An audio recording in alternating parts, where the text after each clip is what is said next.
하루가 왜 이렇게 길까요? 아침에 눈 뜨면 또 하루가 시작되고 TV 보다가 점심 먹고 또 TV 보다가 저녁 먹고 이게 전부입니다. 젊을 땐 시간이 없어서 못 살았는데 이젠 시간은 남아도는데 할 게 없습니다. 이렇게 살다가 죽는 건가? 그런 생각 한 번쯤 해보셨죠? 여러분 절대 그러시면 안 됩니다. 정약용 선생님은 70평생을 살면서 500권이 넘는 책을 쓰셨습니다. 나이 들수록 오히려 더 신났다고 하셨어요. 어떻게 그게 가능했을까요? 답은 간단합니다. 딱 하나만 바꾸시면 됩니다. 지금부터 그 방법을 알려드립니다. 여러분, 인생 이막이 진짜 인생입니다. 여러분, 나이가 들면서 이런 고민을 해보신 적 있으신가요? 이제 나이도 들었는데 뭘 해야 할지 모르겠다. 젊었을 때처럼 일할 수도 없고 그렇다고 그냥 하루하루 시간만 보내기엔 뭔가 허전하다. 이런 생각이 드실 때가 있으실 겁니다. 오늘은 조선시대의 대학자 정약용 선생님의 가르침을 통해 나이가 들수록 더욱 빛나는 취미생활에 대해 함께 이야기해 보려 합니다. 정약용 선생님은 56세에 전라남도 강진으로 유배를 가셨습니다. 집에서 멀리 떨어진 낯선 땅에서 가족도 없이 홀로 지내야 했습니다. 보통 사람이라면 절망하고 좌절했을 상황이었습니다. 하지만 선생님은 그곳에서 무려 18년을 보내시면서 500여 권이 넘는 책을 쓰셨습니다. 어떻게 그런 일이 가능했을까요? 어느 날 제자가 선생님께 여쭈었습니다. 선생님, 이렇게 힘든 상황에서 어떻게 그토록 많은 공부를 하실 수 있으셨습니까? 하고 물었습니다. 정약용 선생님께서 말씀하셨습니다. 내게는 배움이라는 벗이 있었기 때문이니라. 나이가 들수록 외로움이 찾아오는데 좋은 취미는 평생의 벗이 되어준다. 라고 하셨습니다.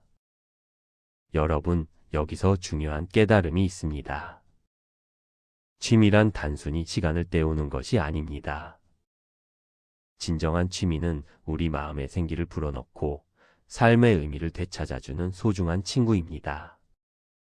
마치 메마른 땅에 단비가 내리듯 우리 마음을 촉촉하게 적셔주는 것입니다. 선생님께서는 이렇게도 말씀하셨습니다. 나이 들어 배우는 것을 멈추면 마음이 굳어지고 세상이 좁아진다. 하지만 매일 조금씩이라도 새로운 것을 익히면 마음이 젊어지고 삶이 풍요로워진다. 라고 하셨습니다. 이 말씀에는 깊은 지혜가 담겨 있습니다. 생각해 보세요. 텃밭을 가꾸는 일도 처음엔 힘들고 서툴지만 매일 조금씩 손을 대다 보면 어느새 능숙해집니다. 흙을 만지고 물을 주고 싹이 트는 것을 보면서 마음이 따뜻해집니다. 이것이 바로 취미가 주는 기쁨입니다. 공자께서도 비슷한 말씀을 하셨습니다. 배우고 때때로 익히면 또한 기쁘지 아니한가 라고 논어에서 말씀하셨습니다. 배움의 즐거움은 나이와 상관없이 누구에게나 열려 있다는 뜻입니다. 60대든 70대든 80대든 배우고 익히는 기쁨은 똑같습니다. 정약용 선생님의 제자가 다시 물었습니다. 선생님, 하지만 나이가 들면 기억력도 떨어지고 새로운 것을 배우기 어렵지 않습니까? 하고 여쭈었습니다. 선생님께서 미소 지으시며 대답하셨습니다. 그것은 속도를 중요시하기 때문이니라. 나이 들어서는 빨리 배우려 하지 말고 깊이 음미하며 배워야 한다. 라고 하셨습니다. 이 말씀이 얼마나 와닿는지 모르겠습니다. 젊을 때는 빨리빨리 많은 것을 배우려 합니다. 하지만 나이가 들면 천천히 하나하나 깊이 이해하며 배우는 것이 더욱 의미 있습니다. 마치 좋은 녹차를 천천히 우려내듯 시간을 두고 깊은 맛을 음미하는 것입니다. 철학자 쇼펜하우어도 이런 말을 했습니다. 노년의 행복은 무엇을 많이 가지느냐가 아니라 무엇을 깊이 즐기느냐에 달려 있다. 라고 말했습니다. 정말 그렇습니다. 나이가 들수록 중요한 것은 양이 아니라 질입니다. 그렇다면 어떤 취미를 가져야 할까요? 정약용 선생님께서는 이렇게 조언하셨습니다. 손과 마음을 함께 쓰는 일을 하라. 몸을 움직이면서도 생각을 할 수 있는 일이 가장 좋다. 라고 하셨습니다. 예를 들어볼까요? 글씨를 쓰는 것도 좋은 취미입니다. 붓을 들고 먹을 갈면서 마음을 차분하게 가라앉힙니다. 한 획 한 획 정성껏 쓰다 보면 잡념이 사라지고 마음이 고요해집니다. 이것이 바로 명상이자 치유입니다. 텃밭 가꾸기도 훌륭한 취미입니다. 씨앗을 심고 물을 주고 잡초를 뽑으면서 자연과 교감합니다. 싹이 트고 꽃이 피고 열매를 맺는 과정을 보면서 생명의 신비를 느낍니다. 이런 경험은 마음을 풍요롭게 만들어줍니다. 책 읽기는 어떨까요? 정약용 선생님께서 가장 강조하셨던 취미입니다.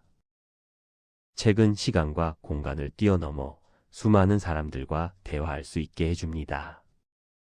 하루에 단 몇 페이지라도 꾸준히 읽다 보면 세상을 보는 눈이 넓어집니다. 노자께서 이런 말씀을 하셨습니다.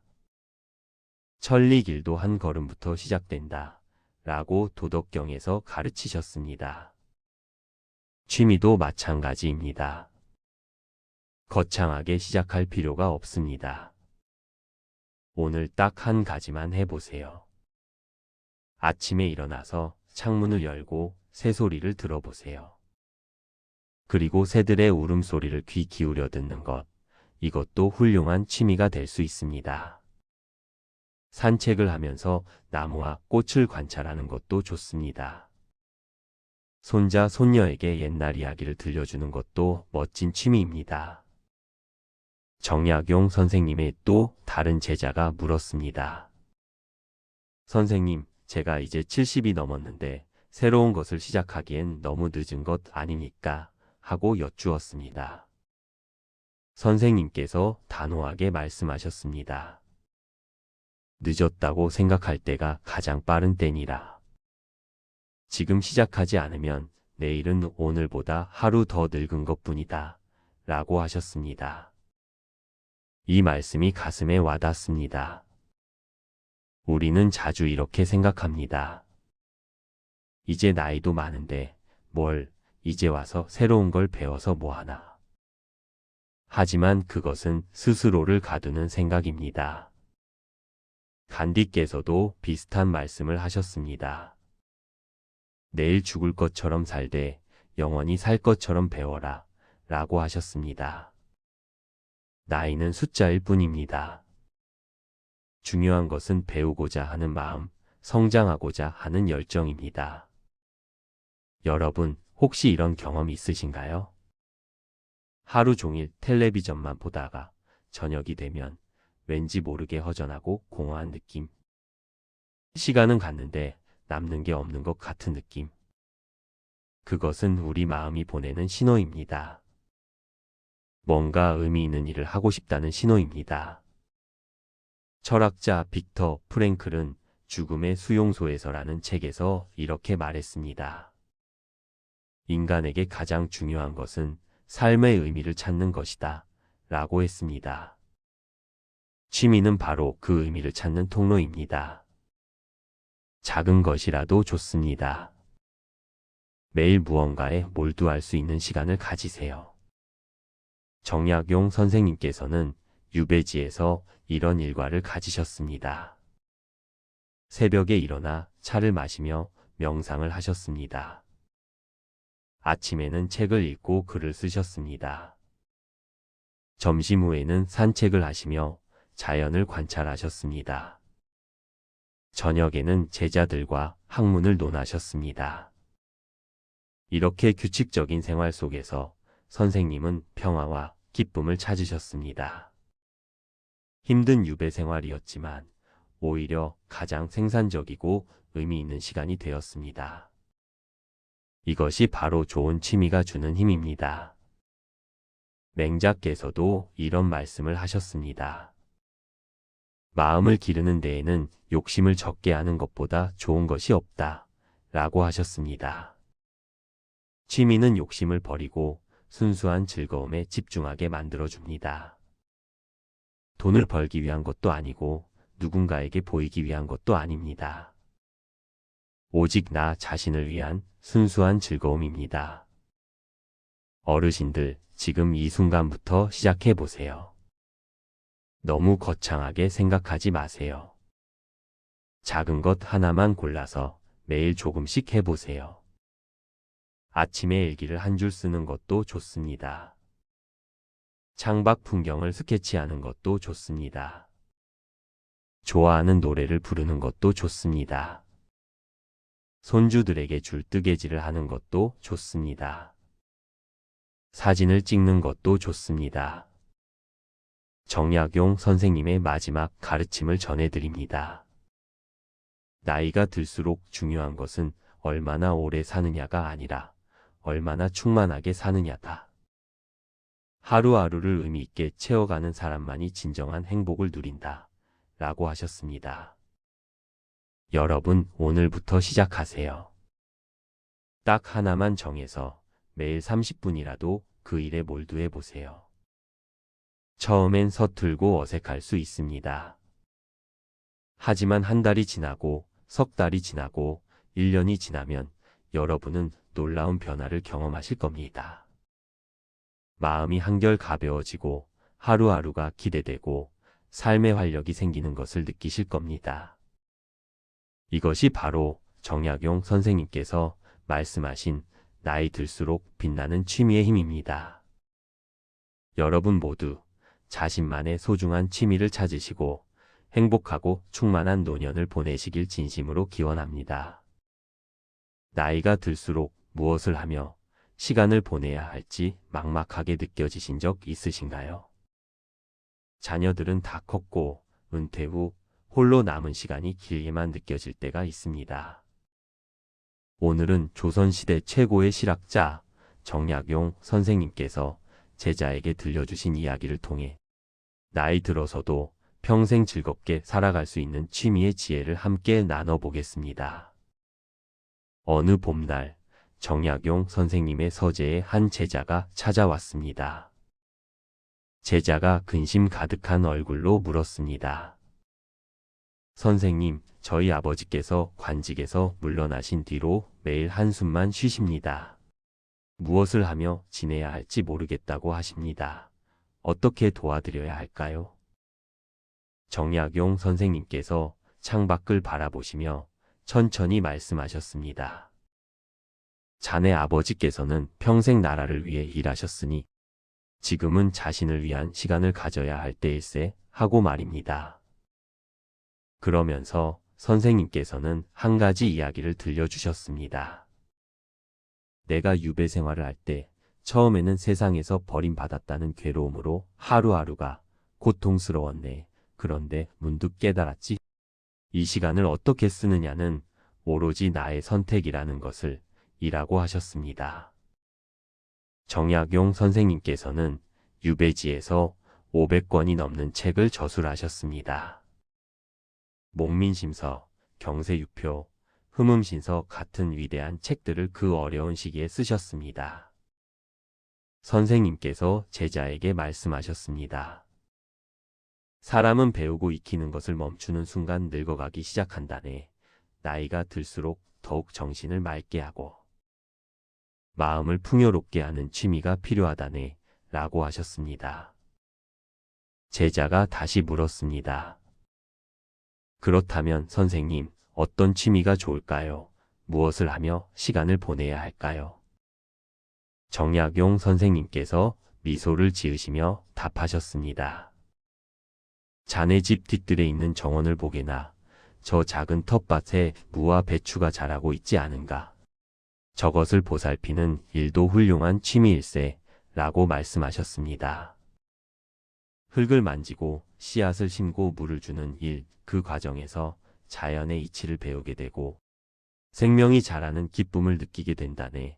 이것이 바로 몸과 마음을 함께 건강하게 하는 취미라네 라고 하셨습니다. 여러분, 정약용 선생님의 이 가르침은 현대를 사는 우리에게도 깊은 의미를 줍니다. 나이가 들수록 우리에게 필요한 것은 단순히 시간을 때우는 것이 아닙니다. 우리의 정신을 깨어있게 하고 삶의 의미를 느끼게 하는 활동입니다. 중국 송나라 때 주이라는 유학자도 비슷한 말씀을 하셨습니다. 배움은 나이와 상관없이 계속되어야 한다. 늙어서도 배우기를 게을리하지 않는 사람은 젊음을 유지한다. 라고 했습니다. 그렇다면 구체적으로 어떤 취미가 좋을까요? 정약용 선생님께서 또 다른 날 제자들에게 말씀하셨습니다. 글을 쓰고 책을 읽는 일만큼 좋은 취미는 없다네. 하루에 몇 줄이라도 좋으니 자신의 생각을 적어보게나 라고 하셨습니다.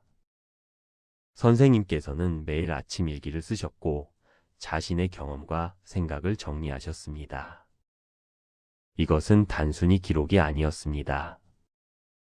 자신의 삶을 돌아보고 배운 것을 정리하고 후세에 전할 지혜를 남기는 작업이었습니다. 여러분도 간단한 일기장 한 권을 마련해 보시면 어떨까요?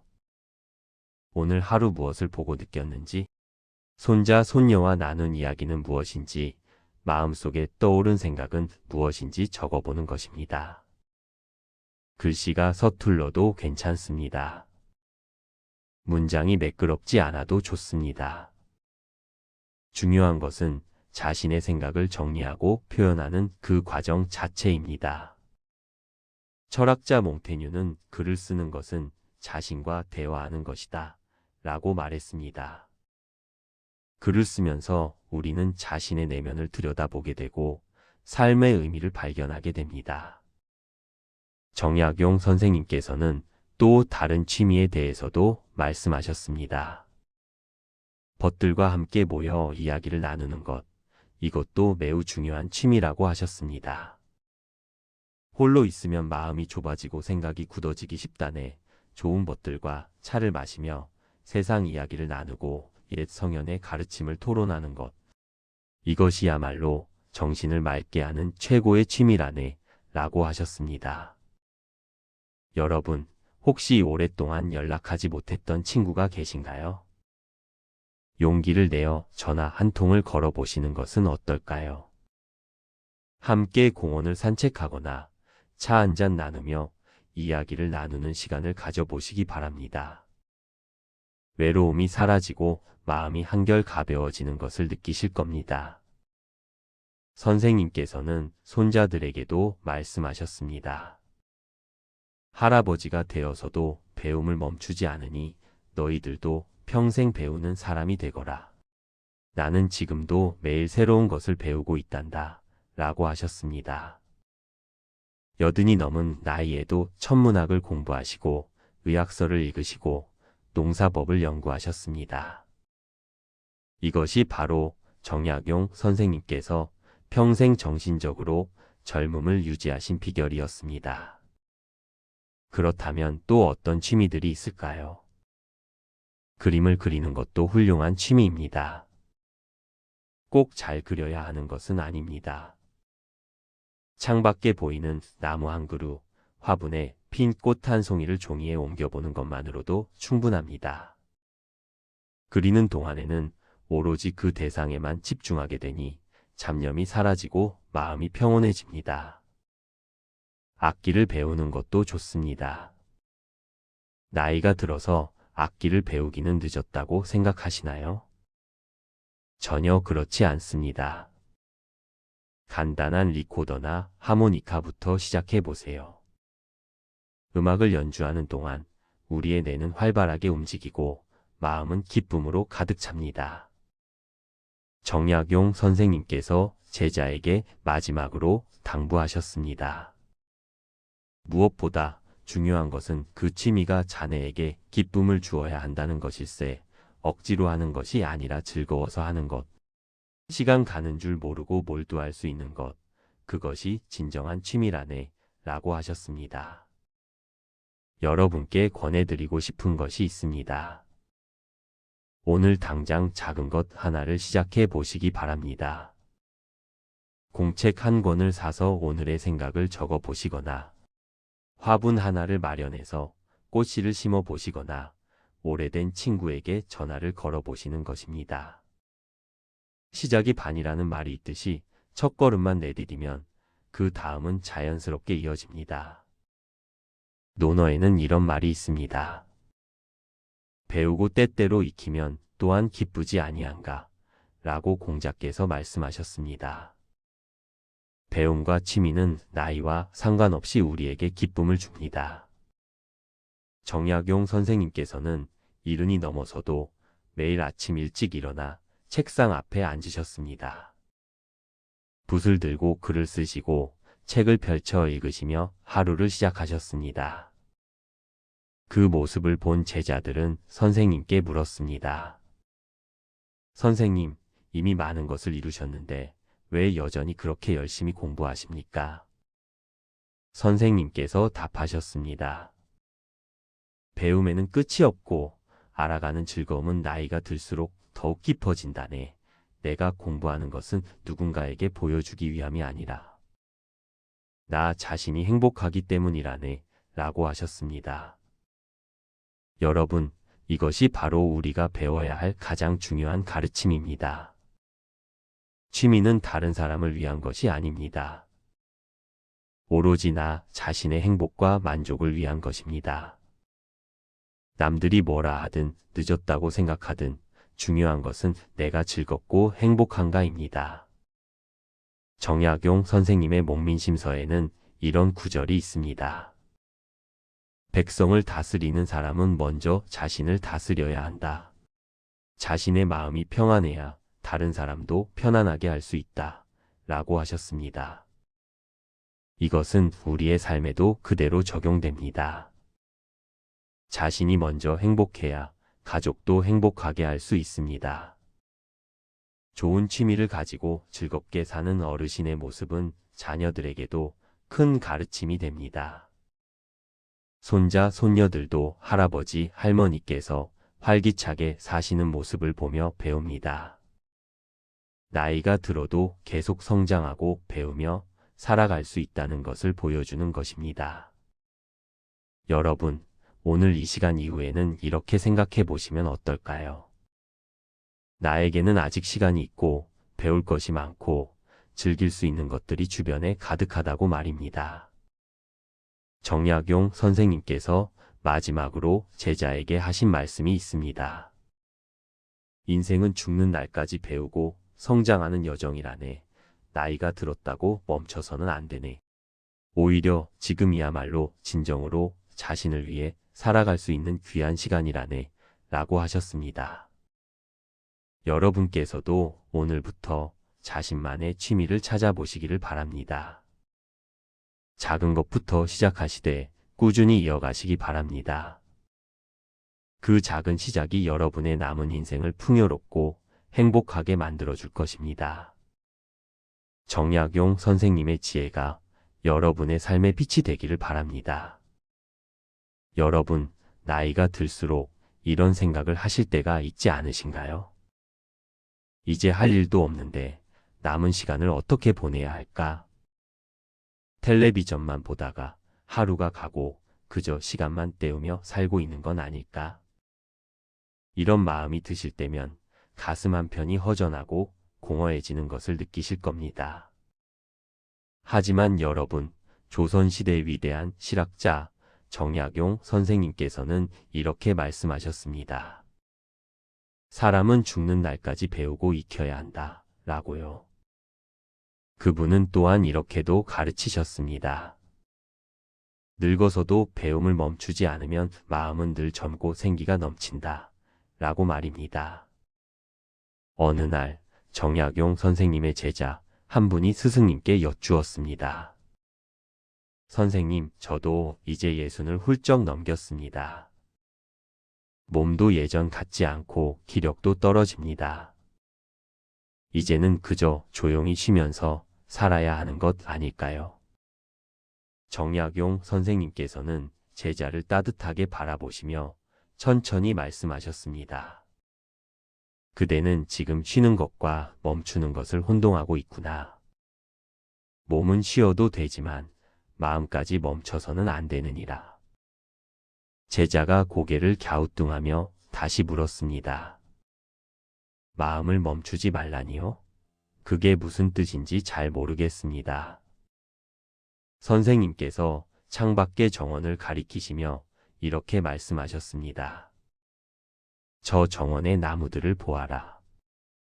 나무는 늙어도 새싹을 틀 힘을 잃지 않느니라. 봄이 오면 다시 푸르게 잎을 피우고 여름이면 그늘을 만들어주지 않느냐.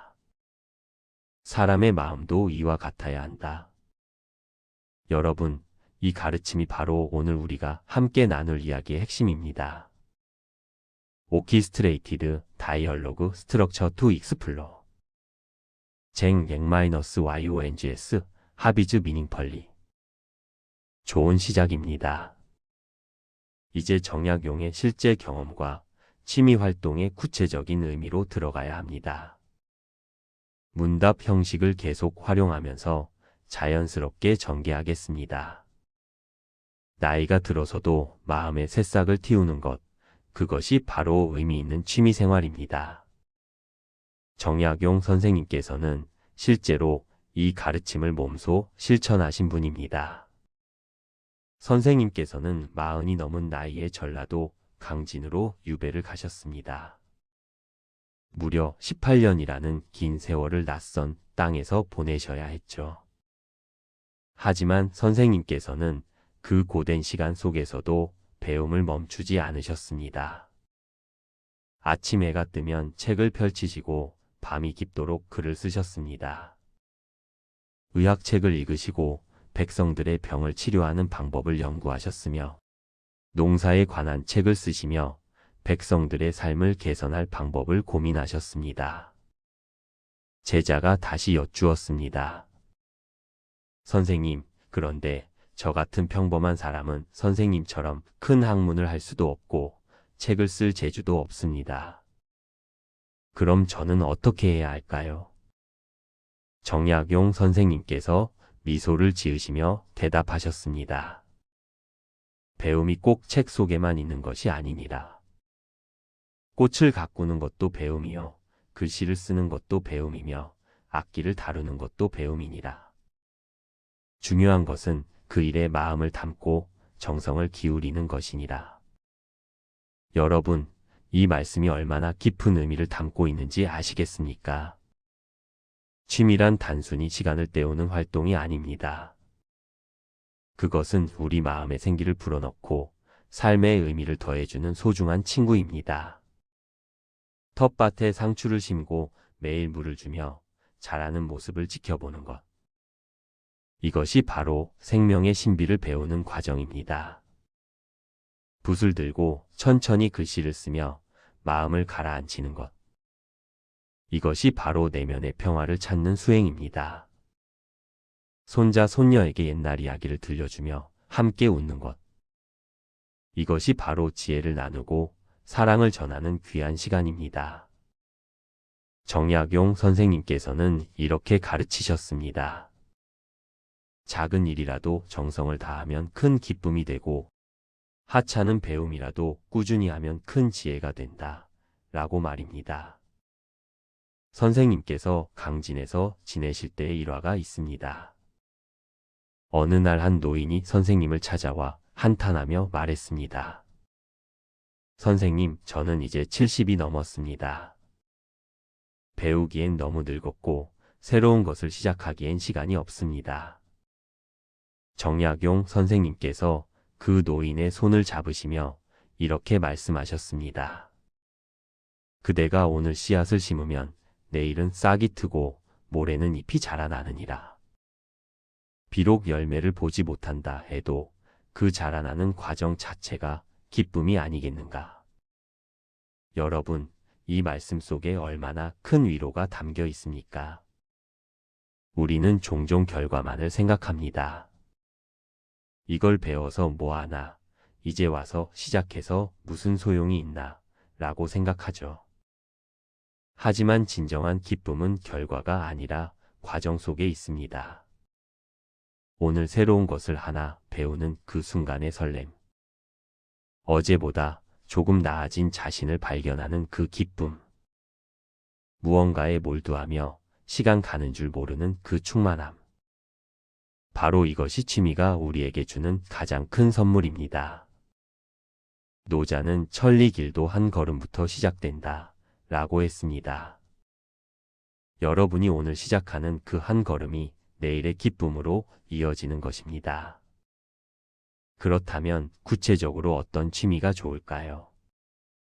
정약용 선생님의 가르침을 따라 몇 가지를 살펴보겠습니다. 첫째, 손으로 무언가를 만드는 활동입니다. 글씨 쓰기, 그림 그리기, 뜨개질, 목공예 등이 있겠죠. 손을 움직이면 머리도 함께 움직입니다. 손끝의 감각이 뇌를 자극하고 집중력을 높여줍니다. 정약용 선생님께서도 평생 붓을 놓지 않으시며 500여 권의 책을 저술하셨습니다. 둘째, 자연과 함께하는 활동입니다. 텃밭 가꾸기, 산책하기, 꽃 기르기 등이 여기에 속합니다. 흙을 만지고 식물을 돌보며 우리는 자연의 리듬을 배웁니다. 씨앗이 싹트고 꽃이 피는 과정을 보며 우리 삶도 그러하다는 것을 깨닫게 됩니다. 셋째, 배움과 탐구의 활동입니다. 책 읽기, 역사 공부하기, 새로운 언어 배우기 등이 있습니다. 정약용 선생님께서는 논어를 통해 사람의 도리를 배우라고 하셨습니다. 나이가 들어서 읽는 책은 젊었을 때와는 다른 깊이로 다가옵니다. 인생의 경험이 쌓인 만큼 글 속의 의미가 더욱 깊게 느껴지기 때문입니다. 넷째, 사람들과 함께하는 활동입니다. 노래 교실, 댄스 교실, 봉사활동 등이 여기에 해당됩니다. 사람은 혼자 살 수 없습니다. 함께 웃고 함께 배우며 우리는 외로움을 떨쳐내고 활력을 얻습니다. 하지만 여러분, 가장 중요한 것은 무엇을 하느냐가 아니라 어떤 마음으로 하느냐입니다. 정약용 선생님께서 강조하신 것도 바로 이 마음가짐이었습니다. 억지로 하는 것은 오래가지 못합니다. 남들이 좋다고 해서, 유행이라고 해서 시작한 취미는 금방 실증이 납니다. 진정으로 내 마음이 끌리는 것, 하고 나면 마음이 편안해지는 것을 선택하세요. 처음엔 서툴러도 괜찮습니다. 잘하려고 애쓰지 마시고 즐기려고 노력하세요. 매일 조금씩 천천히 꾸준히 하다 보면 어느새 실력도 늘고 재미도 배가 됩니다. 정약용 선생님께서는 제자에게 이렇게 말씀하셨습니다. 하루에 한 글자씩 배우면 1년이면 365글자를 배우느니라. 10년이면 3650글자가 되느니라. 작은 것이 모여 큰 것이 되는 법이니라. 여러분, 오늘 여러분이 시작하는 그 작은 발걸음이 내일의 큰 기쁨이 됩니다. 나이는 숫자에 불과합니다. 60이든 70이든 80이든 배우고 익히며 성장하는 데에는 나이가 없습니다. 정약용 선생님께서 강진에서 돌아오셨을 때의 60이 넘은 나이였지만 여전히 새로운 책을 쓰시고 제자들을 가르치셨습니다. 철학자 소크라테스는 70평생 배움을 멈추지 않았고 공자께서도 70까지 학문에 정진하셨습니다. 여러분도 충분히 하실 수 있습니다. 중요한 것은 시작하는 용기입니다. 오늘 저녁 여러분의 마음이 이끄는 대로 작은 것 하나를 시작해 보세요. 종이 한 장과 연필 하나로 그림을 그려보세요. 창밖의 풍경을 바라보며 짧은 글을 써보세요. 화분 하나를 들여놓고 매일 물을 주며 대화를 나눠보세요. 그 작은 시작이 여러분의 남은 인생을 풍요롭게 만들어줄 것입니다. 정약용 선생님의 마지막 가르침을 여러분께 전합니다. 인생은 끝까지 배우고 성장하는 여정이니라. 숨을 쉬는 그날까지 마음의 정원을 가꾸어라. 그러면 그대의 삶은 늘 봄날처럼 아름다울 것이니라. 여러분, 나이 들수록 의미 있는 취미를 가지세요. 그것이 여러분의 마음을 젊게하고 삶을 풍요롭게 만들어줄 것입니다. 오늘부터 시작하세요. 지금 이 순간이 바로 가장 좋은 때입니다. 여러분의 남은 인생이 기쁨과 배움으로 가득하기를 진심으로 기원합니다. 하루가 왜 이렇게 길까요? 아침에 눈 뜨면 또 하루가 시작되고 TV 보다가 점심 먹고 또 TV 보다가 저녁 먹고 이게 전부입니다. 젊을 땐 시간이 없어서 못 살았는데 이젠 시간은 남아도는데 할 게 없습니다. 이렇게 살다가 죽는 건가? 그런 생각 한 번쯤 해보셨죠? 여러분 절대 그러시면 안 됩니다. 정약용 선생님은 70평생을 살면서 500권이 넘는 책을 쓰셨습니다. 나이 들수록 오히려 더 신났다고 하셨어요. 어떻게 그게 가능했을까요? 답은 간단합니다. 딱 하나만 바꾸시면 됩니다. 지금부터 그 방법을 알려드립니다. 여러분, 인생 이막이 진짜 인생입니다. 여러분, 나이가 들면서 이런 고민을 해보신 적 있으신가요? 이제 나이도 들었는데 뭘 해야 할지 모르겠다. 젊었을 때처럼 일할 수도 없고 그렇다고 그냥 하루하루 시간만 보내기엔 뭔가 허전하다. 이런 생각이 드실 때가 있으실 겁니다. 오늘은 조선시대 대학자 정약용 선생님의 가르침을 통해 나이가 들수록 더욱 빛나는 취미생활에 대해 함께 이야기해 보려 합니다. 정약용 선생님은 56세의 전라남도 강진으로 유배를 가셨습니다. 집에서 멀리 떨어진 낯선 땅에서 가족도 없이 홀로 지내야 했습니다. 보통 사람이라면 절망하고 좌절했을 상황이었습니다. 하지만 선생님은 그곳에서 무려 18년을 보내시면서 500여 권이 넘는 책을 쓰셨습니다. 어떻게 그런 일이 가능했을까요? 어느 날 제자가 선생님께 여쭈었습니다.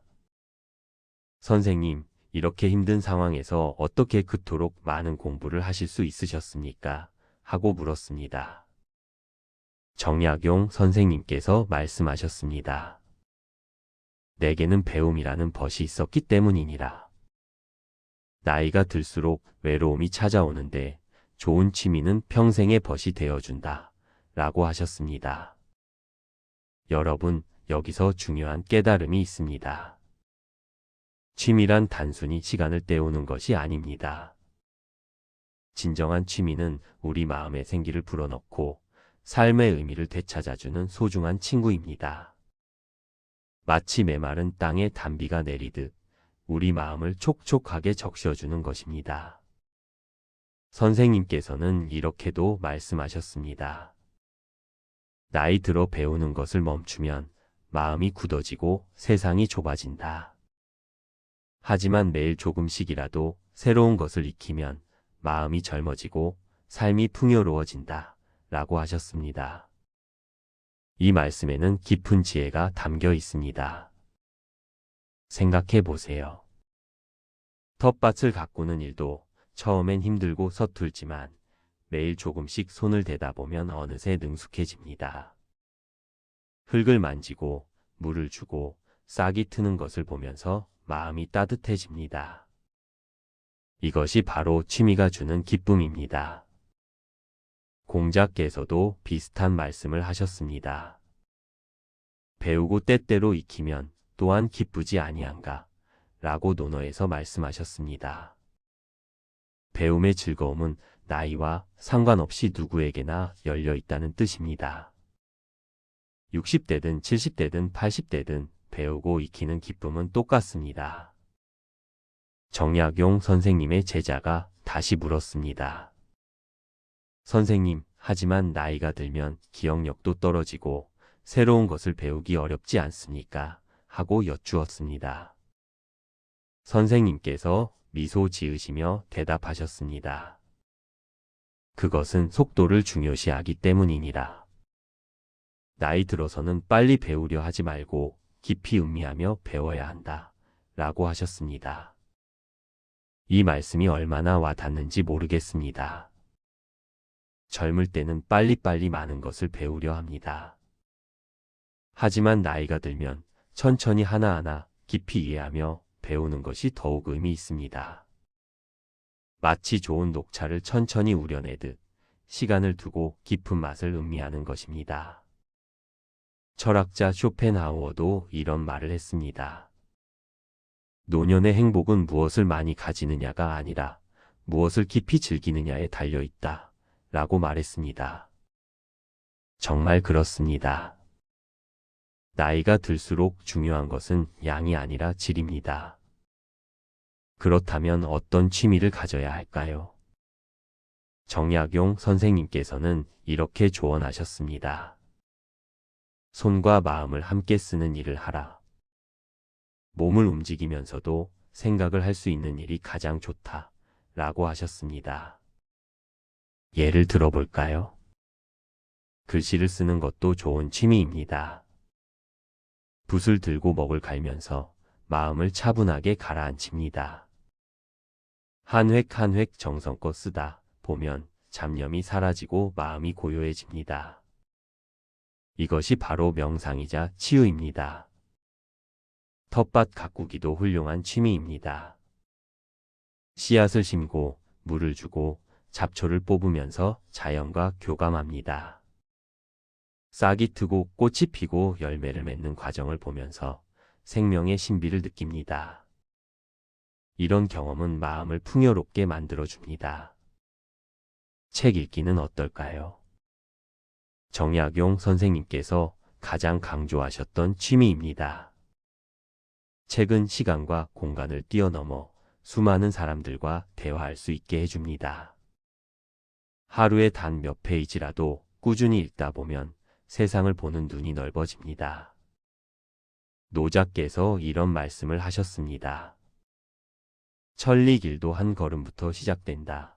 라고 도덕경에서 가르치셨습니다. 취미도 마찬가지입니다. 거창하게 시작할 필요가 없습니다. 오늘 딱 한 가지만 해보세요. 아침에 일어나서 창문을 열고 새소리를 들어보세요. 그리고 새들의 울음소리를 귀 기울여 듣는 것, 이것도 훌륭한 취미가 될 수 있습니다. 산책을 하면서 나무와 꽃을 관찰하는 것도 좋습니다. 손자, 손녀에게 옛날 이야기를 들려주는 것도 멋진 취미입니다. 정약용 선생님의 또 다른 제자가 물었습니다. 선생님, 제가 이제 70이 넘었는데 새로운 것을 시작하기엔 너무 늦은 것 아닙니까? 하고 여쭈었습니다. 선생님께서 단호하게 말씀하셨습니다. 늦었다고 생각할 때가 가장 빠른 때니라. 지금 시작하지 않으면 내일은 오늘보다 하루 더 늙은 것뿐이다. 라고 하셨습니다. 이 말씀이 가슴에 와닿습니다. 우리는 자주 이렇게 생각합니다. 이제 나이도 많은데 뭘 이제 와서 새로운 걸 배워서 뭐하나. 하지만 그것은 스스로를 가두는 생각입니다. 간디께서도 비슷한 말씀을 하셨습니다. 내일 죽을 것처럼 살되 영원히 살 것처럼 배워라 라고 하셨습니다. 나이는 숫자일 뿐입니다.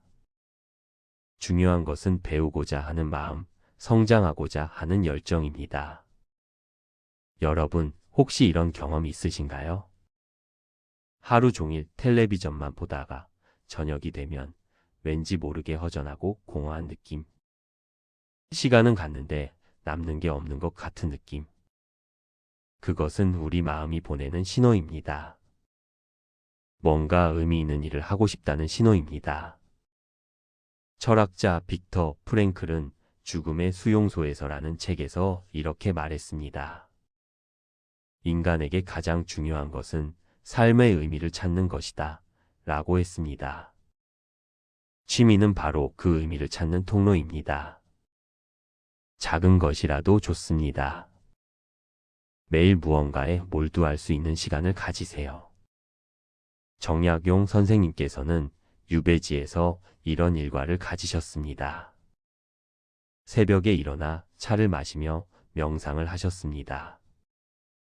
아침에는 책을 읽고 글을 쓰셨습니다. 점심 후에는 산책을 하시며 자연을 관찰하셨습니다.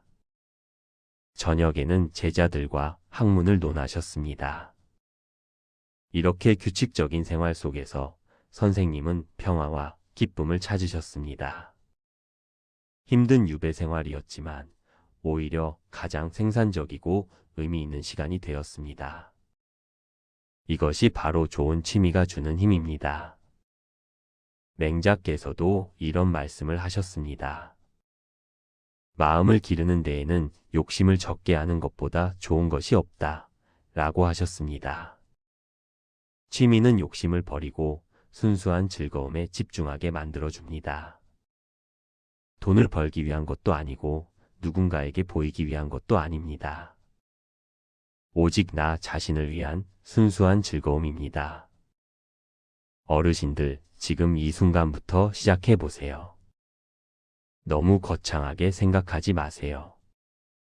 작은 것 하나만 골라서 매일 조금씩 해보세요. 아침에 일기를 한 줄 쓰는 것도 좋습니다. 창밖 풍경을 스케치하는 것도 좋습니다. 좋아하는 노래를 부르는 것도 좋습니다.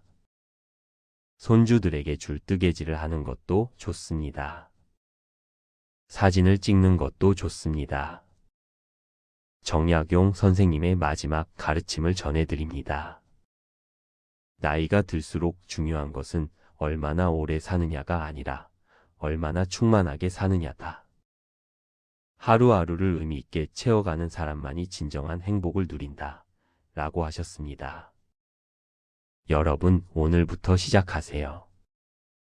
딱 하나만 정해서 매일 30분이라도 그 일에 몰두해 보세요. 처음엔 서툴고 어색할 수 있습니다. 하지만 한 달이 지나고 석 달이 지나고 1년이 지나면 여러분은 놀라운 변화를 경험하실 겁니다. 마음이 한결 가벼워지고 하루하루가 기대되고 삶의 활력이 생기는 것을 느끼실 겁니다.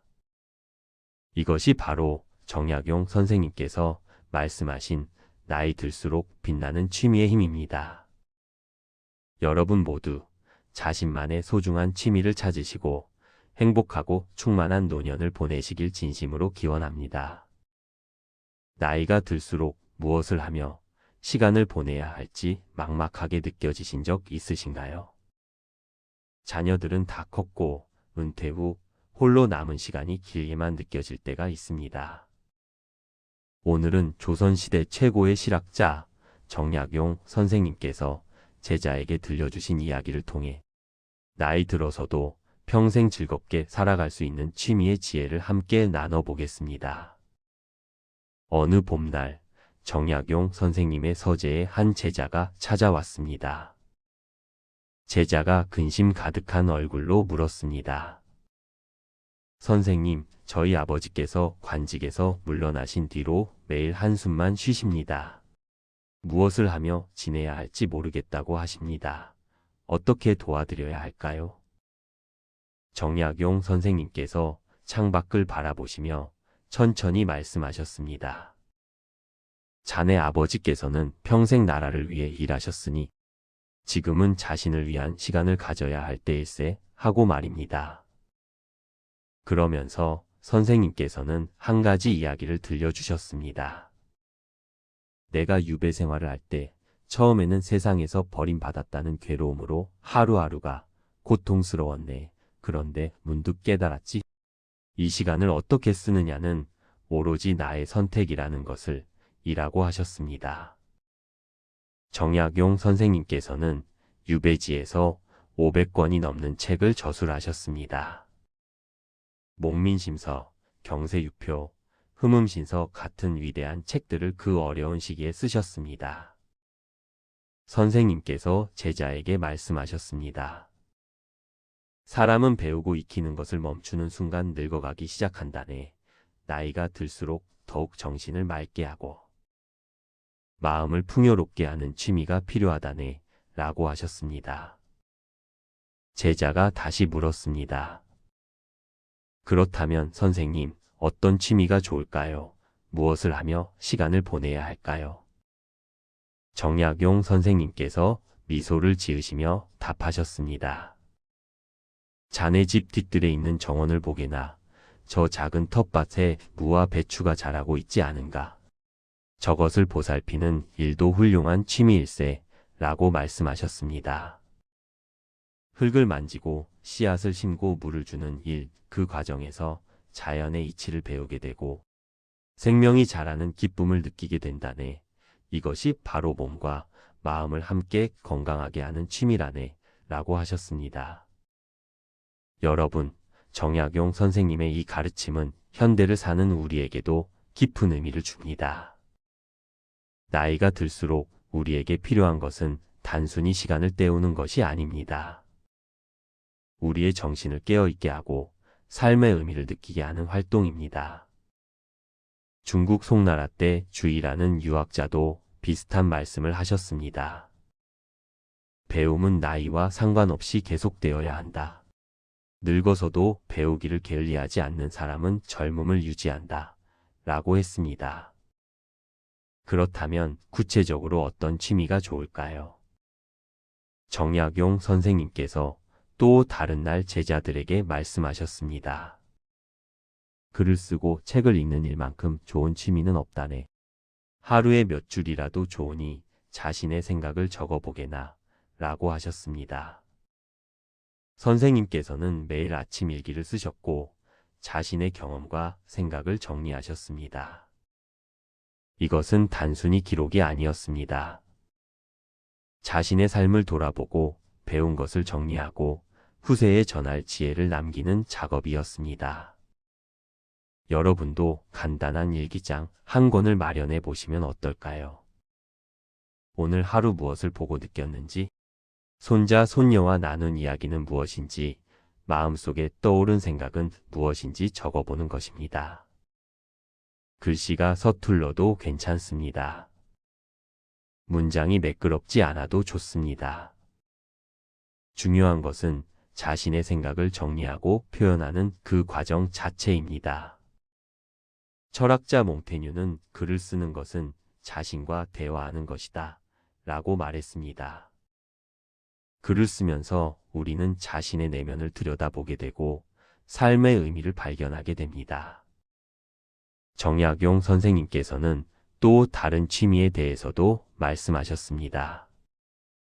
벗들과 함께 모여 이야기를 나누는 것, 이것도 매우 중요한 취미라고 하셨습니다. 홀로 있으면 마음이 좁아지고 생각이 굳어지기 쉽다네. 좋은 벗들과 차를 마시며 세상 이야기를 나누고 옛 성현의 가르침을 토론하는 것, 이것이야말로 정신을 맑게 하는 최고의 취미라네 라고 하셨습니다. 여러분, 혹시 오랫동안 연락하지 못했던 친구가 계신가요? 용기를 내어 전화 한 통을 걸어보시는 것은 어떨까요? 함께 공원을 산책하거나 차 한 잔 나누며 이야기를 나누는 시간을 가져보시기 바랍니다. 외로움이 사라지고 마음이 한결 가벼워지는 것을 느끼실 겁니다. 선생님께서는 손자들에게도 말씀하셨습니다. 할아버지가 되어서도 배움을 멈추지 않으니 너희들도 평생 배우는 사람이 되거라. 나는 지금도 매일 새로운 것을 배우고 있단다. 라고 하셨습니다. 80이 넘은 나이에도 천문학을 공부하시고 의학서를 읽으시고 농사법을 연구하셨습니다. 이것이 바로 정약용 선생님께서 평생 정신적으로 젊음을 유지하신 비결이었습니다. 그렇다면 또 어떤 취미들이 있을까요? 그림을 그리는 것도 훌륭한 취미입니다. 꼭 잘 그려야 하는 것은 아닙니다. 창밖에 보이는 나무 한 그루, 화분에 핀 꽃 한 송이를 종이에 옮겨보는 것만으로도 충분합니다. 그리는 동안에는 오로지 그 대상에만 집중하게 되니 잡념이 사라지고 마음이 평온해집니다. 악기를 배우는 것도 좋습니다. 나이가 들어서 악기를 배우기는 늦었다고 생각하시나요? 전혀 그렇지 않습니다. 간단한 리코더나 하모니카부터 시작해 보세요. 음악을 연주하는 동안 우리의 뇌는 활발하게 움직이고 마음은 기쁨으로 가득 찹니다. 정약용 선생님께서 제자에게 마지막으로 당부하셨습니다. 무엇보다 중요한 것은 그 취미가 자네에게 기쁨을 주어야 한다는 것일세. 억지로 하는 것이 아니라 즐거워서 하는 것. 시간 가는 줄 모르고 몰두할 수 있는 것. 그것이 진정한 취미라네. 라고 하셨습니다. 여러분께 권해드리고 싶은 것이 있습니다. 오늘 당장 작은 것 하나를 시작해 보시기 바랍니다. 공책 한 권을 사서 오늘의 생각을 적어 보시거나, 화분 하나를 마련해서 꽃씨를 심어 보시거나, 오래된 친구에게 전화를 걸어 보시는 것입니다. 시작이 반이라는 말이 있듯이 첫 걸음만 내디디면 그 다음은 자연스럽게 이어집니다. 논어에는 이런 말이 있습니다. 배우고 때때로 익히면 또한 기쁘지 아니한가 라고 공자께서 말씀하셨습니다. 배움과 취미는 나이와 상관없이 우리에게 기쁨을 줍니다. 정약용 선생님께서는 70이 넘어서도 매일 아침 일찍 일어나 책상 앞에 앉으셨습니다. 붓을 들고 글을 쓰시고 책을 펼쳐 읽으시며 하루를 시작하셨습니다. 그 모습을 본 제자들은 선생님께 물었습니다. 선생님, 이미 많은 것을 이루셨는데 왜 여전히 그렇게 열심히 공부하십니까? 선생님께서 답하셨습니다. 배움에는 끝이 없고 알아가는 즐거움은 나이가 들수록 더욱 깊어진다네. 내가 공부하는 것은 누군가에게 보여주기 위함이 아니라 나 자신이 행복하기 때문이라네. 라고 하셨습니다. 여러분, 이것이 바로 우리가 배워야 할 가장 중요한 가르침입니다. 취미는 다른 사람을 위한 것이 아닙니다. 오로지 나 자신의 행복과 만족을 위한 것입니다. 남들이 뭐라 하든 늦었다고 생각하든 중요한 것은 내가 즐겁고 행복한가입니다. 정약용 선생님의 목민심서에는 이런 구절이 있습니다. 백성을 다스리는 사람은 먼저 자신을 다스려야 한다. 자신의 마음이 평안해야 다른 사람도 편안하게 할 수 있다. 라고 하셨습니다. 이것은 우리의 삶에도 그대로 적용됩니다. 자신이 먼저 행복해야 가족도 행복하게 할 수 있습니다. 좋은 취미를 가지고 즐겁게 사는 어르신의 모습은 자녀들에게도 큰 가르침이 됩니다. 손자, 손녀들도 할아버지, 할머니께서 활기차게 사시는 모습을 보며 배웁니다. 나이가 들어도 계속 성장하고 배우며 살아갈 수 있다는 것을 보여주는 것입니다. 여러분, 오늘 이 시간 이후에는 이렇게 생각해 보시면 어떨까요? 나에게는 아직 시간이 있고 배울 것이 많고 즐길 수 있는 것들이 주변에 가득하다고 말입니다. 정약용 선생님께서 마지막으로 제자에게 하신 말씀이 있습니다. 인생은 죽는 날까지 배우고 성장하는 여정이라네. 나이가 들었다고 멈춰서는 안 되네. 오히려 지금이야말로 진정으로 자신을 위해 살아갈 수 있는 귀한 시간이라네. 라고 하셨습니다. 여러분께서도 오늘부터 자신만의 취미를 찾아보시기를 바랍니다. 작은 것부터 시작하시되 꾸준히 이어가시기 바랍니다. 그 작은 시작이 여러분의 남은 인생을 풍요롭고 행복하게 만들어줄 것입니다. 정약용 선생님의 지혜가 여러분의 삶의 빛이 되기를 바랍니다. 여러분, 나이가 들수록 이런 생각을 하실 때가 있지 않으신가요? 이제 할 일도 없는데 남은 시간을 어떻게 보내야 할까? 텔레비전만 보다가 하루가 가고 그저 시간만 때우며 살고 있는 건 아닐까? 이런 마음이 드실 때면 가슴 한편이 허전하고 공허해지는 것을 느끼실 겁니다. 하지만 여러분, 조선시대의 위대한 실학자 정약용 선생님께서는 이렇게 말씀하셨습니다. 사람은 죽는 날까지 배우고 익혀야 한다. 라고요. 그분은 또한 이렇게도 가르치셨습니다. 늙어서도 배움을 멈추지 않으면 마음은 늘 젊고 생기가 넘친다. 라고 말입니다. 어느 날 정약용 선생님의 제자 한 분이 스승님께 여쭈었습니다. 선생님, 저도 이제 60을 훌쩍 넘겼습니다. 몸도 예전 같지 않고 기력도 떨어집니다. 이제는 그저 조용히 쉬면서 살아야 하는 것 아닐까요? 정약용 선생님께서는 제자를 따뜻하게 바라보시며 천천히 말씀하셨습니다.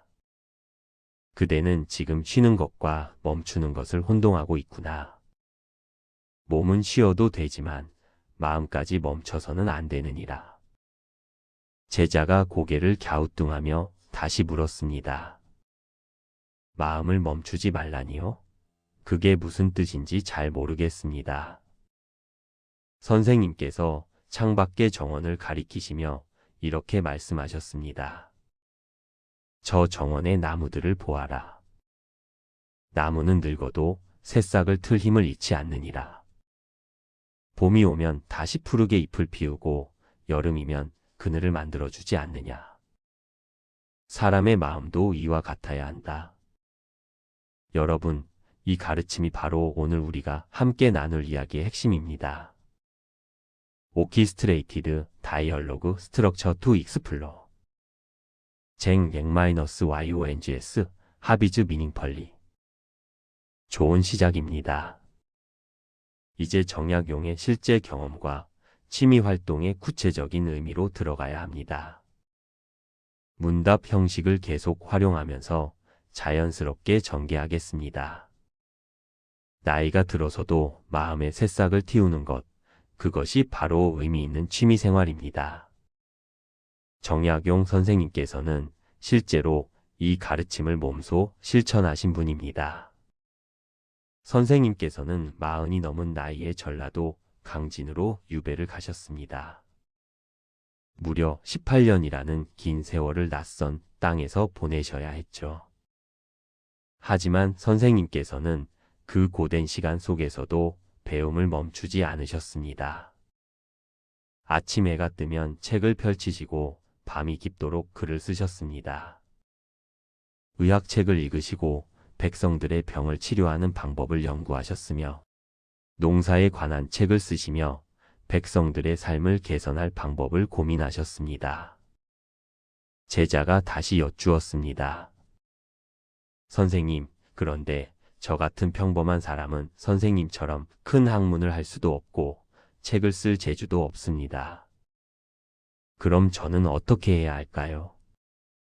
정약용 선생님께서 미소를 지으시며 대답하셨습니다. 배움이 꼭 책 속에만 있는 것이 아니니라. 꽃을 가꾸는 것도 배움이요. 글씨를 쓰는 것도 배움이며 악기를 다루는 것도 배움이니라. 중요한 것은 그 일에 마음을 담고 정성을 기울이는 것이니라. 여러분, 이 말씀이 얼마나 깊은 의미를 담고 있는지 아시겠습니까? 취미란 단순히 시간을 때우는 활동이 아닙니다. 그것은 우리 마음의 생기를 불어넣고 삶의 의미를 더해주는 소중한 친구입니다. 텃밭에 상추를 심고 매일 물을 주며 자라는 모습을 지켜보는 것. 이것이 바로 생명의 신비를 배우는 과정입니다. 붓을 들고 천천히 글씨를 쓰며 마음을 가라앉히는 것. 이것이 바로 내면의 평화를 찾는 수행입니다. 손자, 손녀에게 옛날 이야기를 들려주며 함께 웃는 것. 이것이 바로 지혜를 나누고 사랑을 전하는 귀한 시간입니다. 정약용 선생님께서는 이렇게 가르치셨습니다. 작은 일이라도 정성을 다하면 큰 기쁨이 되고 하찮은 배움이라도 꾸준히 하면 큰 지혜가 된다. 라고 말입니다. 선생님께서 강진에서 지내실 때의 일화가 있습니다. 어느 날 한 노인이 선생님을 찾아와 한탄하며 말했습니다. 선생님, 저는 이제 70이 넘었습니다. 배우기엔 너무 늙었고 새로운 것을 시작하기엔 시간이 없습니다. 정약용 선생님께서 그 노인의 손을 잡으시며 이렇게 말씀하셨습니다. 그대가 오늘 씨앗을 심으면 내일은 싹이 트고 모레는 잎이 자라나느니라. 비록 열매를 보지 못한다 해도 그 자라나는 과정 자체가 기쁨이 아니겠는가. 여러분, 이 말씀 속에 얼마나 큰 위로가 담겨 있습니까? 우리는 종종 결과만을 생각합니다. 이걸 배워서 뭐하나, 이제 와서 시작해서 무슨 소용이 있나, 라고 생각하죠. 하지만 진정한 기쁨은 결과가 아니라 과정 속에 있습니다. 오늘 새로운 것을 하나 배우는 그 순간의 설렘. 어제보다 조금 나아진 자신을 발견하는 그 기쁨. 무언가에 몰두하며 시간 가는 줄 모르는 그 충만함. 바로 이것이 취미가 우리에게 주는 가장 큰 선물입니다. 노자는 천리 길도 한 걸음부터 시작된다 라고 했습니다. 여러분이 오늘 시작하는 그 한 걸음이 내일의 기쁨으로 이어지는 것입니다. 그렇다면 구체적으로 어떤 취미가 좋을까요? 정약용 선생님의 가르침을 따라 몇 가지를 살펴보겠습니다. 첫째, 손으로 무언가를 만드는 활동입니다. 글씨 쓰기, 그림 그리기, 뜨개질, 목공예 등이 있겠죠. 손을 움직이면 머리도 함께 움직입니다. 손끝의 감각이 뇌를 자극하고 집중력을 높여줍니다. 정약용 선생님께서도 평생 붓을 놓지 않으시며 500여 권의 책을 저술하셨습니다. 둘째, 자연과 함께하는 활동입니다. 텃밭 가꾸기, 산책하기, 꽃 기르기 등이 여기에 속합니다. 흙을 만지고 식물을 돌보며 우리는 자연의 리듬을 배웁니다. 씨앗이 싹 트고 꽃이 피는 과정을 보며 우리 삶도 그러하다는 것을 깨닫게 됩니다. 셋째, 배움과 탐구의 활동입니다. 책 읽기, 역사 공부하기, 새로운 언어 배우기 등이 있습니다. 정약용 선생님께서는 논어를 통해 사람의 도리를 배우라고 하셨습니다. 나이가 들어서 읽는 책은 젊었을 때와는 다른 깊이로 다가옵니다. 인생의 경험이 쌓인 만큼 글 속의 의미가 더욱 깊게 느껴지기 때문입니다. 넷째, 사람들과 함께하는 활동입니다.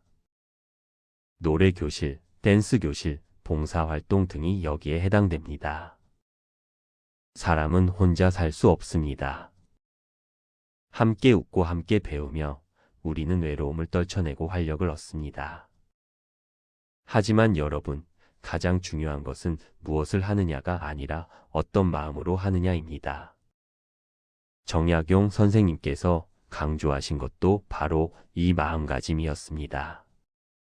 억지로 하는 것은 오래가지 못합니다. 남들이 좋다고 해서, 유행이라고 해서 시작한 취미는 금방 실증이 납니다. 진정으로 내 마음이 끌리는 것, 하고 나면 마음이 편안해지는 것을 선택하세요. 처음엔 서툴러도 괜찮습니다. 잘하려고 애쓰지 마시고 즐기려고 노력하세요. 매일 조금씩 천천히 꾸준히 하다 보면 어느새 실력도 늘고 재미도 배가 됩니다. 정약용 선생님께서는 제자에게 이렇게 말씀하셨습니다. 하루에 한 글자씩 배우면 1년이면 365글자를 배우느니라. 10년이면 3650글자가 되느니라. 작은 것이 모여 큰 것이 되는 법이니라. 여러분, 오늘 여러분이 시작하는 그 작은 발걸음이 내일의 큰 기쁨이 됩니다. 나이는 숫자에 불과합니다. 60이든 70이든 80이든 배우고 익히며 성장하는 데에는 나이가 없습니다. 정약용 선생님께서 강진에서 돌아오셨을 때의 60이 넘은 나이였지만 여전히 새로운 책을 쓰시고 제자들을 가르치셨습니다.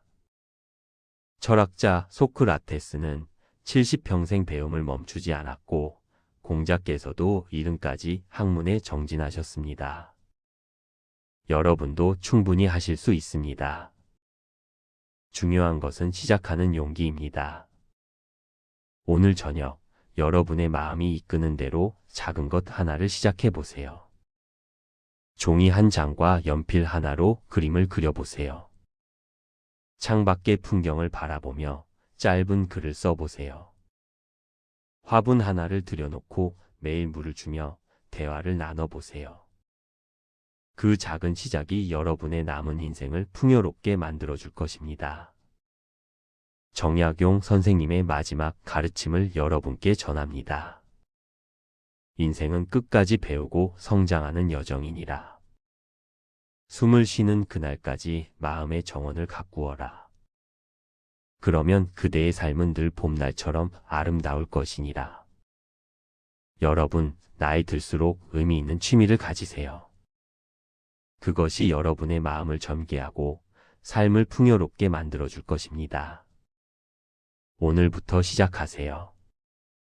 지금 이 순간이 바로 가장 좋은 때입니다. 여러분의 남은 인생이 기쁨과 배움으로 가득하기를 진심으로 기원합니다. 하루가 왜 이렇게 길까요? 아침에 눈 뜨면 또 하루가 시작되고 TV 보다가 점심 먹고 또 TV 보다가 저녁 먹고 이게 전부입니다. 젊을 땐 시간이 없어서 못 살았는데 이젠 시간은 남아도는데 할 게 없습니다. 이렇게 살다가 죽는 건가? 그런 생각 한 번쯤 해보셨죠? 여러분 절대 그러시면 안 됩니다. 정약용 선생님은 70평생을 살면서 500권이 넘는 책을 쓰셨습니다. 나이 들수록 오히려 더 신났다고 하셨어요. 어떻게 그게 가능했을까요? 답은 간단합니다. 딱 하나만 바꾸시면 됩니다. 지금부터 그 방법을 알려드립니다.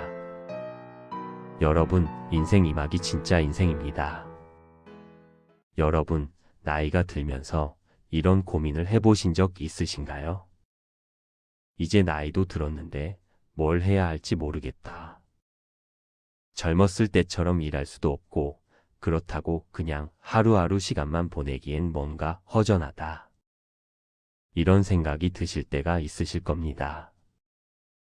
오늘은 조선시대의 대학자 정약용 선생님의 가르침을 통해 나이가 들수록 더욱 빛나는 취미생활에 대해 함께 이야기해 보려 합니다. 정약용 선생님은 56세의 전라남도 강진으로 유배를 가셨습니다. 집에서 멀리 떨어진 낯선 땅에서 가족도 없이 홀로 지내야 했습니다. 보통 사람이라면 절망하고 좌절했을 상황이었습니다. 하지만 선생님은 그곳에서 무려 18년을 보내시면서 500여 권이 넘는 책을 쓰셨습니다. 어떻게 그런 일이 가능했을까요? 어느 날 제자가 선생님께 여쭈었습니다. 선생님, 이렇게 힘든 상황에서 어떻게 그토록 많은 공부를 하실 수 있으셨습니까? 하고 물었습니다. 정약용 선생님께서 말씀하셨습니다. 내게는 배움이라는 벗이 있었기 때문이니라. 나이가 들수록 외로움이 찾아오는데 좋은 취미는 평생의 벗이 되어준다. 라고 하셨습니다. 여러분, 여기서 중요한 깨달음이 있습니다. 취미란 단순히 시간을 때우는 것이 아닙니다. 진정한 취미는 우리 마음의 생기를 불어넣고 삶의 의미를 되찾아주는 소중한 친구입니다. 마치 메마른 땅에 단비가 내리듯 우리 마음을 촉촉하게 적셔주는 것입니다. 선생님께서는 이렇게도 말씀하셨습니다. 나이 들어 배우는 것을 멈추면 마음이 굳어지고 세상이 좁아진다. 하지만 매일 조금씩이라도 새로운 것을 익히면 마음이 젊어지고 삶이 풍요로워진다. 라고 하셨습니다. 이 말씀에는 깊은 지혜가 담겨 있습니다. 생각해 보세요. 텃밭을 가꾸는 일도 처음엔 힘들고 서툴지만 매일 조금씩 손을 대다 보면 어느새 능숙해집니다. 흙을 만지고 물을 주고 싹이 트는 것을 보면서 마음이 따뜻해집니다. 이것이 바로 취미가 주는 기쁨입니다. 공자께서도 비슷한 말씀을 하셨습니다. 배우고 때때로 익히면 또한 기쁘지 아니한가 라고 논어에서 말씀하셨습니다. 배움의 즐거움은 나이와 상관없이 누구에게나 열려 있다는 뜻입니다. 60대든 70대든 80대든 배우고 익히는 기쁨은 똑같습니다. 정약용 선생님의 제자가 다시 물었습니다. 선생님, 하지만 나이가 들면 기억력도 떨어지고 새로운 것을 배우기 어렵지 않습니까? 하고 여쭈었습니다. 선생님께서 미소 지으시며 대답하셨습니다. 그것은 속도를 중요시하기 때문이니라. 나이 들어서는 빨리 배우려 하지 말고 깊이 음미하며 배워야 한다. 라고 하셨습니다. 이 말씀이 얼마나 와닿는지 모르겠습니다. 젊을 때는 빨리빨리 많은 것을 배우려 합니다. 하지만 나이가 들면 천천히 하나하나 깊이 이해하며 배우는 것이 더욱 의미 있습니다. 마치 좋은 녹차를 천천히 우려내듯 시간을 두고 깊은 맛을 음미하는 것입니다. 철학자 쇼펜하우어도 이런 말을 했습니다. 노년의 행복은 무엇을 많이 가지느냐가 아니라 무엇을 깊이 즐기느냐에 달려 있다. 라고 말했습니다. 정말 그렇습니다. 나이가 들수록 중요한 것은 양이 아니라 질입니다. 그렇다면 어떤 취미를 가져야 할까요? 정약용 선생님께서는 이렇게 조언하셨습니다. 손과 마음을 함께 쓰는 일을 하라. 몸을 움직이면서도 생각을 할 수 있는 일이 가장 좋다. 라고 하셨습니다. 예를 들어볼까요? 글씨를 쓰는 것도 좋은 취미입니다. 붓을 들고 먹을 갈면서 마음을 차분하게 가라앉힙니다. 한 획 한 획 정성껏 쓰다 보면 잡념이 사라지고 마음이 고요해집니다. 이것이 바로 명상이자 치유입니다. 텃밭 가꾸기도 훌륭한 취미입니다. 씨앗을 심고 물을 주고 잡초를 뽑으면서 자연과 교감합니다. 싹이 트고 꽃이 피고 열매를 맺는 과정을 보면서 생명의 신비를 느낍니다. 이런 경험은 마음을 풍요롭게 만들어줍니다. 책 읽기는 어떨까요? 정약용 선생님께서 가장 강조하셨던 취미입니다. 책은 시간과 공간을 뛰어넘어 수많은 사람들과 대화할 수 있게 해줍니다. 하루에 단 몇 페이지라도 꾸준히 읽다 보면 세상을 보는 눈이 넓어집니다. 노자께서 이런 말씀을 하셨습니다. 천리길도 한 걸음부터 시작된다. 라고 도덕경에서 가르치셨습니다. 취미도 마찬가지입니다. 거창하게 시작할 필요가 없습니다. 오늘 딱 한 가지만 해보세요. 아침에 일어나서 창문을 열고 새소리를 들어보세요. 그리고 새들의 울음소리를 귀 기울여 듣는 것, 이것도 훌륭한 취미가 될 수 있습니다. 산책을 하면서 나무와 꽃을 관찰하는 것도 좋습니다. 손자, 손녀에게 옛날 이야기를 들려주는 것도 멋진 취미입니다. 정약용 선생님의 또 다른 제자가 물었습니다. 선생님, 제가 이제 70이 넘었는데 새로운 것을 시작하기엔 너무 늦은 것 아닙니까? 하고 여쭈었습니다. 선생님께서 단호하게 말씀하셨습니다. 늦었다고 생각할 때가 가장 빠른 때니라. 지금 시작하지 않으면 내일은 오늘보다 하루 더 늙은 것뿐이다. 라고 하셨습니다. 이 말씀이 가슴에 와닿습니다. 우리는 자주 이렇게 생각합니다. 이제 나이도 많은데 뭘 이제 와서 새로운 걸 배워서 뭐하나. 하지만 그것은 스스로를 가두는 생각입니다. 간디께서도 비슷한 말씀을 하셨습니다. 내일 죽을 것처럼 살되 영원히 살 것처럼 배워라 라고 하셨습니다. 나이는 숫자일 뿐입니다. 중요한 것은 배우고자 하는 마음, 성장하고자 하는 열정입니다. 여러분, 혹시 이런 경험 있으신가요? 하루 종일 텔레비전만 보다가 저녁이 되면 왠지 모르게 허전하고 공허한 느낌. 시간은 갔는데 남는 게 없는 것 같은 느낌.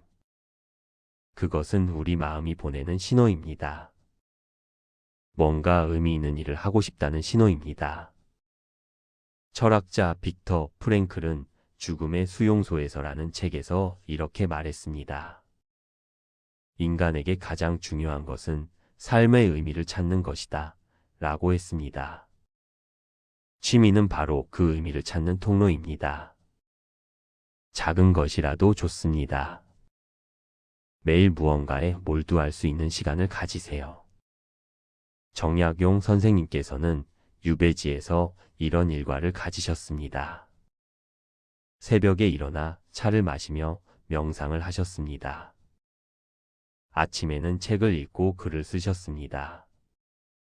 점심 후에는 산책을 하시며 자연을 관찰하셨습니다. 저녁에는 제자들과 학문을 논하셨습니다. 이렇게 규칙적인 생활 속에서 선생님은 평화와 기쁨을 찾으셨습니다. 힘든 유배 생활이었지만 오히려 가장 생산적이고 의미 있는 시간이 되었습니다. 이것이 바로 좋은 취미가 주는 힘입니다. 맹자께서도 이런 말씀을 하셨습니다. 마음을 기르는 데에는 욕심을 적게 하는 것보다 좋은 것이 없다. 라고 하셨습니다. 취미는 욕심을 버리고 순수한 즐거움에 집중하게 만들어줍니다.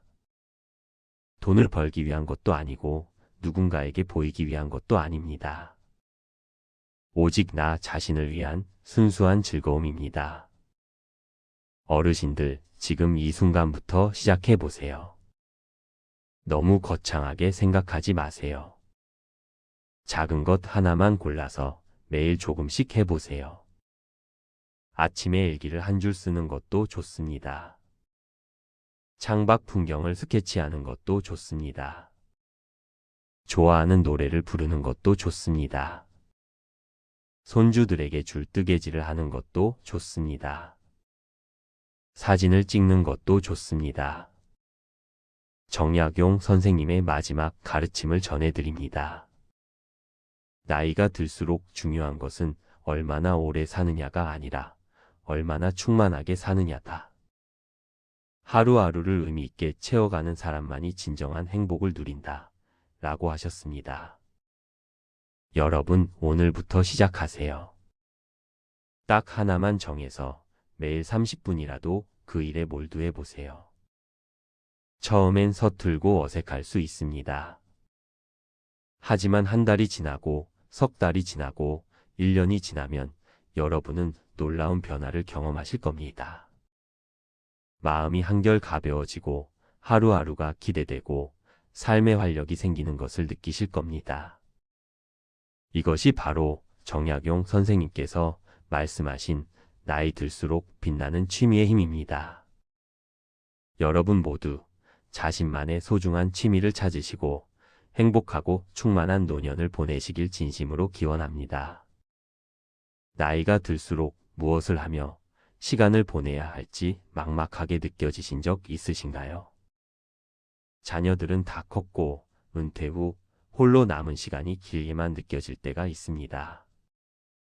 오늘은 조선시대 최고의 실학자 정약용 선생님께서 제자에게 들려주신 이야기를 통해 나이 들어서도 평생 즐겁게 살아갈 수 있는 취미의 지혜를 함께 나눠보겠습니다.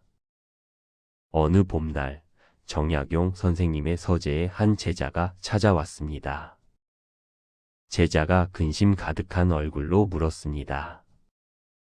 선생님, 저희 아버지께서 관직에서 물러나신 뒤로 매일 한숨만 쉬십니다. 무엇을 하며 지내야 할지 모르겠다고 하십니다. 어떻게 도와드려야 할까요? 정약용 선생님께서 창밖을 바라보시며 천천히 말씀하셨습니다. 자네 아버지께서는 평생 나라를 위해 일하셨으니 지금은 자신을 위한 시간을 가져야 할 때일세 하고 말입니다. 그러면서 선생님께서는 한 가지 이야기를 들려주셨습니다. 내가 유배 생활을 할 때 처음에는 세상에서 버림받았다는 괴로움으로 하루하루가 고통스러웠네. 그런데 문득 깨달았지. 이 시간을 어떻게 쓰느냐는 오로지 나의 선택이라는 것을 이라고 하셨습니다. 정약용 선생님께서는 유배지에서 500권이 넘는 책을 저술하셨습니다. 목민심서, 경세유표, 흠음신서 같은 위대한 책들을 그 어려운 시기에 쓰셨습니다. 선생님께서 제자에게 말씀하셨습니다. 사람은 배우고 익히는 것을 멈추는 순간 늙어가기 시작한다네. 나이가 들수록 더욱 정신을 맑게 하고 마음을 풍요롭게 하는 취미가 필요하다네 라고 하셨습니다. 제자가 다시 물었습니다. 그렇다면 선생님, 어떤 취미가 좋을까요? 무엇을 하며 시간을 보내야 할까요? 정약용 선생님께서 미소를 지으시며 답하셨습니다. 자네 집 뒤뜰에 있는 정원을 보게나 저 작은 텃밭에 무와 배추가 자라고 있지 않은가. 저것을 보살피는 일도 훌륭한 취미일세 라고 말씀하셨습니다. 흙을 만지고 씨앗을 심고 물을 주는 일, 그 과정에서 자연의 이치를 배우게 되고 생명이 자라는 기쁨을 느끼게 된다네. 이것이 바로 몸과 마음을 함께 건강하게 하는 취미라네 라고 하셨습니다. 여러분, 정약용 선생님의 이 가르침은 현대를 사는 우리에게도 깊은 의미를 줍니다. 나이가 들수록 우리에게 필요한 것은 단순히 시간을 때우는 것이 아닙니다. 우리의 정신을 깨어있게 하고 삶의 의미를 느끼게 하는 활동입니다. 중국 송나라 때 주이라는 유학자도 비슷한 말씀을 하셨습니다. 배움은 나이와 상관없이 계속되어야 한다. 늙어서도 배우기를 게을리하지 않는 사람은 젊음을 유지한다. 라고 했습니다. 그렇다면 구체적으로 어떤 취미가 좋을까요? 정약용 선생님께서 또 다른 날 제자들에게 말씀하셨습니다. 글을 쓰고 책을 읽는 일만큼 좋은 취미는 없다네. 하루에 몇 줄이라도 좋으니 자신의 생각을 적어보게나 라고 하셨습니다. 선생님께서는 매일 아침 일기를 쓰셨고 자신의 경험과 생각을 정리하셨습니다. 이것은 단순히 기록이 아니었습니다. 자신의 삶을 돌아보고 배운 것을 정리하고 후세에 전할 지혜를 남기는 작업이었습니다. 여러분도 간단한 일기장 한 권을 마련해 보시면 어떨까요? 오늘 하루 무엇을 보고 느꼈는지, 손자, 손녀와 나눈 이야기는 무엇인지, 마음속에 떠오른 생각은 무엇인지 적어보는 것입니다. 글씨가 서툴러도 괜찮습니다. 문장이 매끄럽지 않아도 좋습니다. 중요한 것은 자신의 생각을 정리하고 표현하는 그 과정 자체입니다. 철학자 몽테뉴는 글을 쓰는 것은 자신과 대화하는 것이다 라고 말했습니다. 글을 쓰면서 우리는 자신의 내면을 들여다보게 되고 삶의 의미를 발견하게 됩니다. 정약용 선생님께서는 또 다른 취미에 대해서도 말씀하셨습니다. 벗들과 함께 모여 이야기를 나누는 것, 이것도 매우 중요한 취미라고 하셨습니다. 홀로 있으면 마음이 좁아지고 생각이 굳어지기 쉽다네. 좋은 벗들과 차를 마시며 세상 이야기를 나누고 옛 성현의 가르침을 토론하는 것, 이것이야말로 정신을 맑게 하는 최고의 취미라네 라고 하셨습니다. 여러분, 혹시 오랫동안 연락하지 못했던 친구가 계신가요?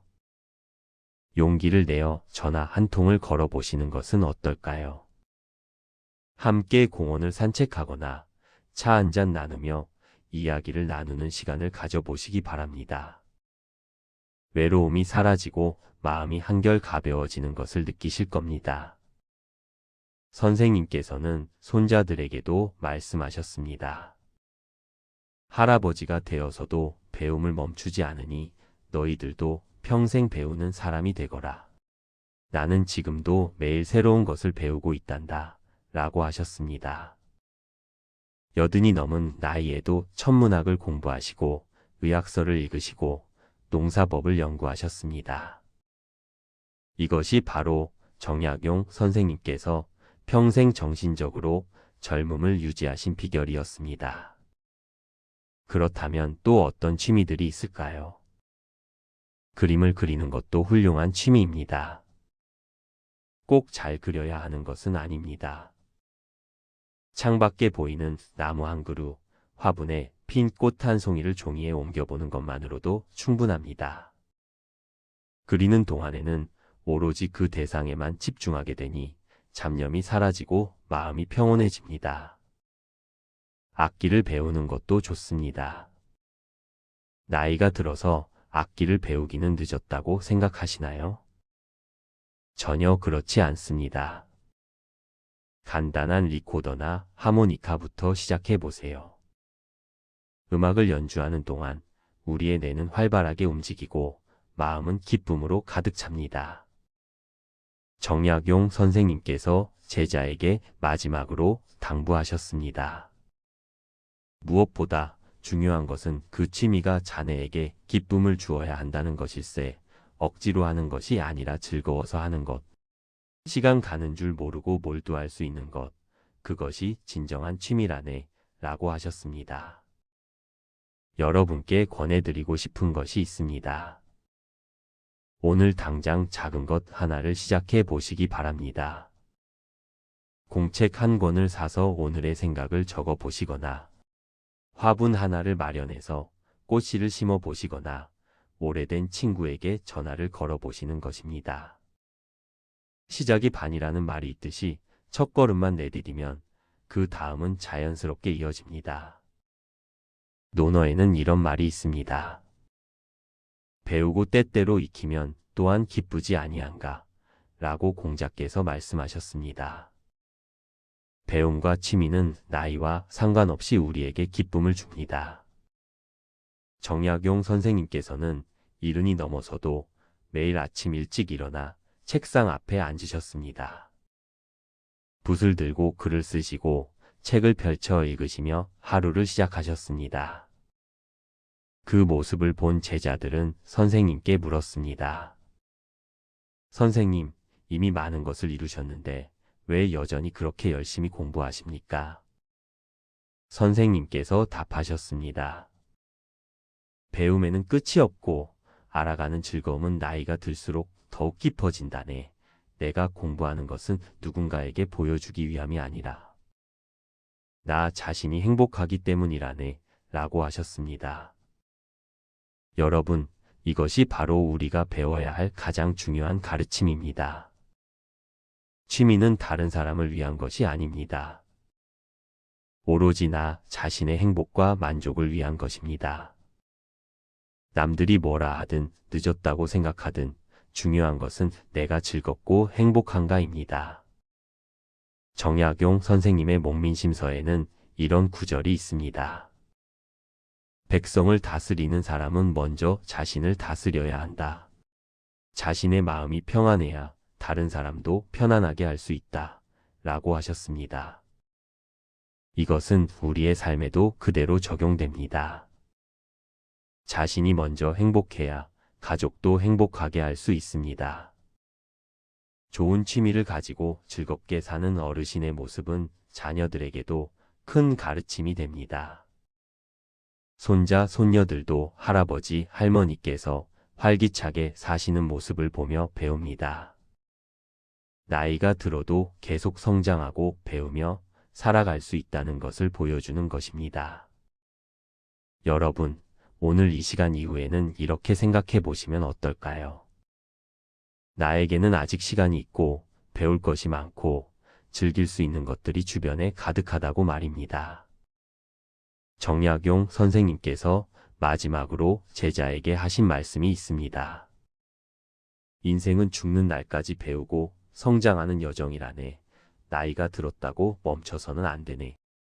오히려 지금이야말로 진정으로 자신을 위해 살아갈 수 있는 귀한 시간이라네.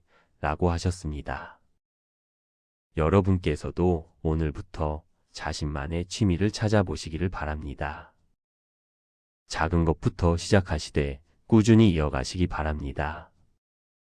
그 작은 시작이 여러분의 남은 인생을 풍요롭고 행복하게 만들어줄 것입니다. 정약용 선생님의 지혜가 여러분의 삶의 빛이 되기를 바랍니다. 여러분, 나이가 들수록 이런 생각을 하실 때가 있지 않으신가요? 이제 할 일도 없는데 남은 시간을 어떻게 보내야 할까? 텔레비전만 보다가 하루가 가고 그저 시간만 때우며 살고 있는 건 아닐까? 이런 마음이 드실 때면 가슴 한편이 허전하고 공허해지는 것을 느끼실 겁니다. 하지만 여러분, 조선시대의 위대한 실학자 정약용 선생님께서는 이렇게 말씀하셨습니다.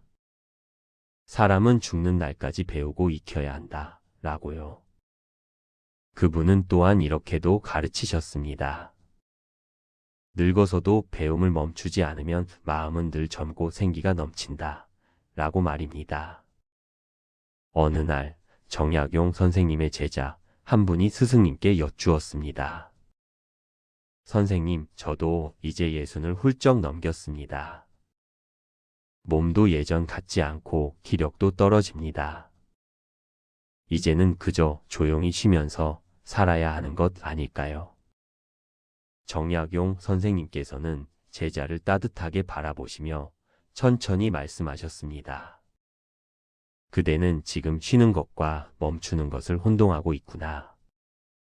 몸은 쉬어도 되지만 마음까지 멈춰서는 안 되느니라.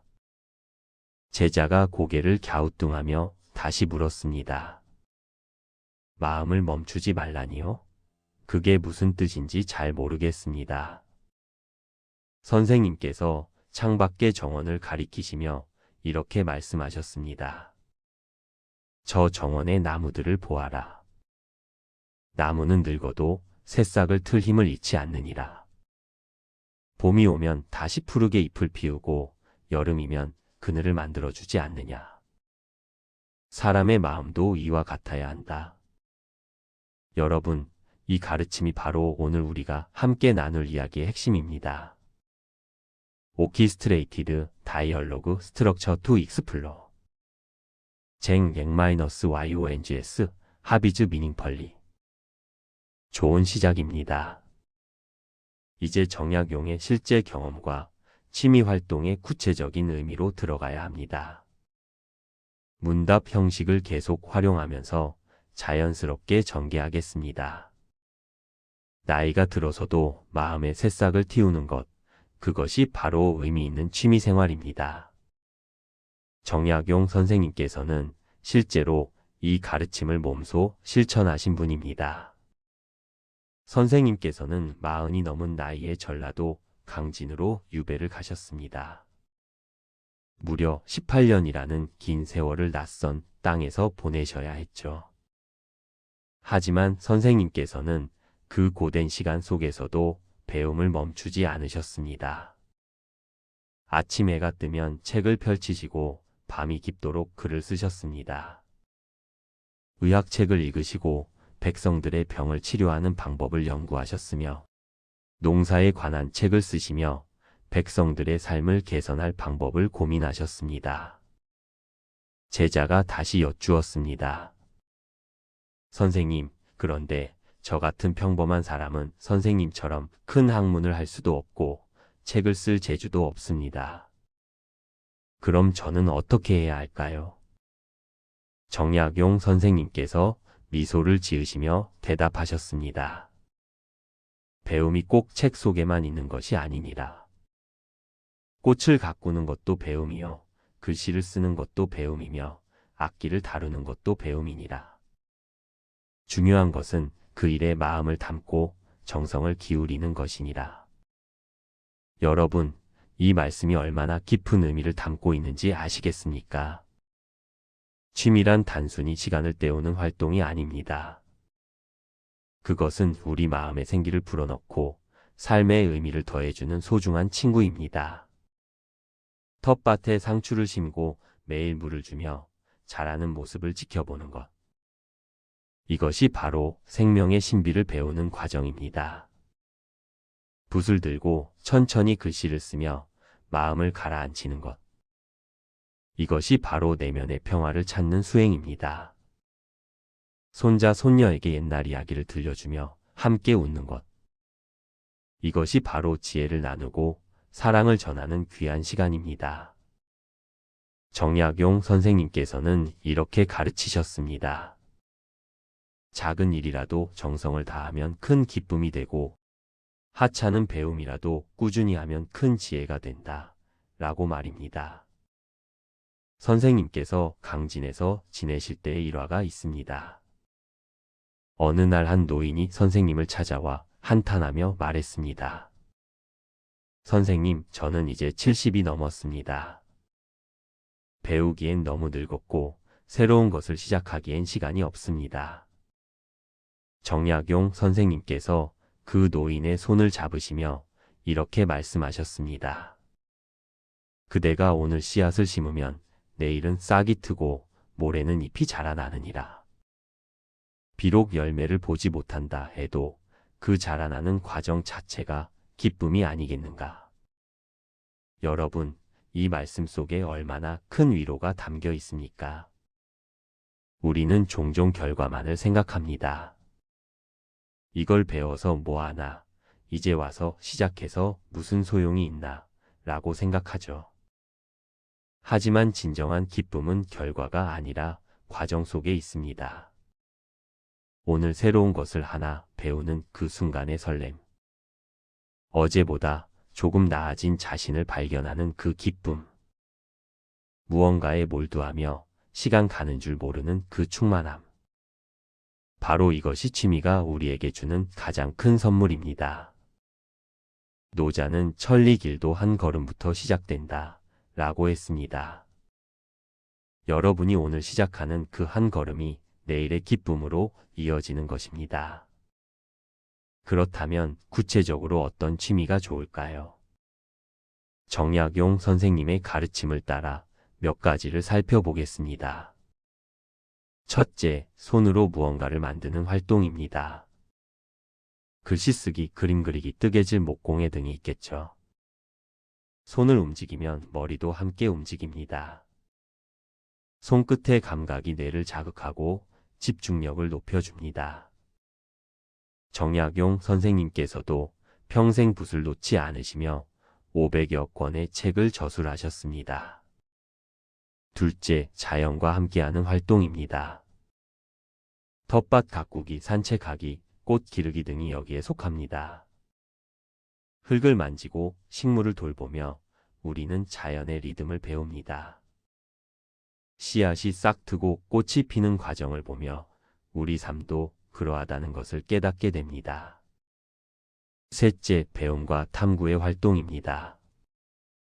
책 읽기, 역사 공부하기, 새로운 언어 배우기 등이 있습니다. 정약용 선생님께서는 논어를 통해 사람의 도리를 배우라고 하셨습니다. 나이가 들어서 읽는 책은 젊었을 때와는 다른 깊이로 다가옵니다. 인생의 경험이 쌓인 만큼 글 속의 의미가 더욱 깊게 느껴지기 때문입니다. 넷째, 사람들과 함께하는 활동입니다.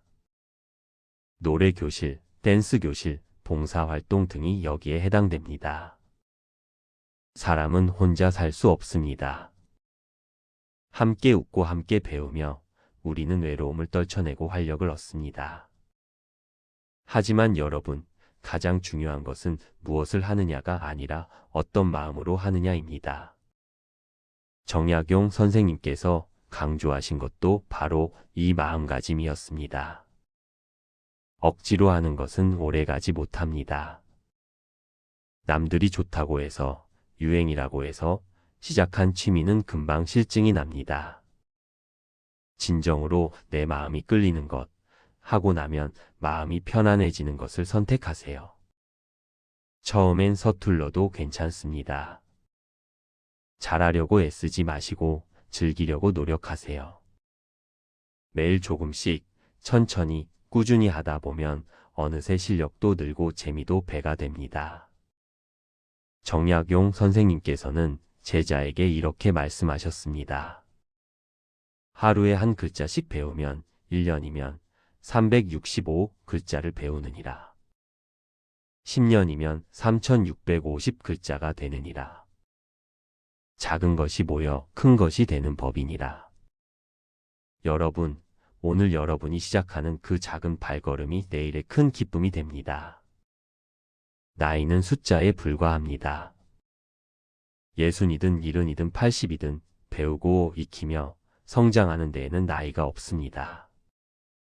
정약용 선생님께서 강진에서 돌아오셨을 때 60이 넘은 나이였지만 여전히 새로운 책을 쓰시고 제자들을 가르치셨습니다. 철학자 소크라테스는 70평생 배움을 멈추지 않았고 공자께서도 70까지 학문에 정진하셨습니다. 여러분도 충분히 하실 수 있습니다. 중요한 것은 시작하는 용기입니다. 오늘 저녁 여러분의 마음이 이끄는 대로 작은 것 하나를 시작해 보세요. 종이 한 장과 연필 하나로 그림을 그려보세요. 창밖의 풍경을 바라보며 짧은 글을 써보세요. 화분 하나를 들여놓고 매일 물을 주며 대화를 나눠보세요. 그 작은 시작이 여러분의 남은 인생을 풍요롭게 만들어줄 것입니다. 정약용 선생님의 마지막 가르침을 여러분께 전합니다. 인생은 끝까지 배우고 성장하는 여정이니라. 숨을 쉬는 그날까지 마음의 정원을 가꾸어라. 그러면 그대의 삶은 늘 봄날처럼 아름다울 것이니라. 여러분, 나이 들수록 의미 있는 취미를 가지세요. 그것이 여러분의 마음을 젊게하고 삶을 풍요롭게 만들어줄 것입니다. 오늘부터 시작하세요. 지금 이 순간이 바로 가장 좋은 때입니다. 여러분의 남은 인생이 기쁨과 배움으로 가득하기를 진심으로 기원합니다.